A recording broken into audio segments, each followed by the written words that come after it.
પારડી 4 રસ્તા હાઈવે પર કારમાં ₹92,000નો દારૂ લઈ જતો બુટલેગર ઝડપાયો। દમણથી દારૂ ભરી ઘરે છૂટક વેચાણ અર્થે લઈ જતો હોવાનું કબૂલ્યું। કુલ ₹3.97 લાખનો મુદ્દામાલ કબજે। પારડી પોલીસની ટીમ પેટ્રોલિંગમાં હતી તે દરમિયાન મળેલ બાતમીના આધારે પારડી 4 રસ્તા બ્રિજ પાસે વોચ ગોઠવી હતી। ત્યારે Swift Dzire car number GJ05RP4894 આવતા પોલીસે રોકી હતી, જેમાં તપાસ કરતા કારની ડિક્કીમાં બનાવેલ ચોરખાનામાં તથા બોનેટ પાસે કુલ 250 નંગ દારૂની બોટલો જેની કિંમત ₹92,000નો જથ્થો મળી આવ્યો હતો।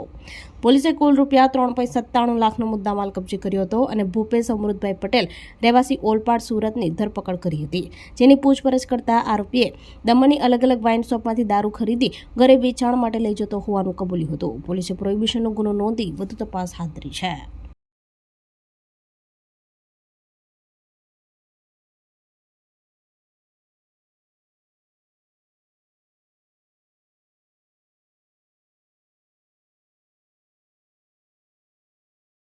આપણી સંકલ્પ ન્યૂઝ ચેનલને સબસ્ક્રાઇબ અને લાઇક કરો, બેલ આઇકન દબાવો જેથી આવનાર ન્યૂઝ અપડેટ્સની નોટિફિકેશન આપના મોબાઈલ પર સૌથી પહેલા પહોંચે।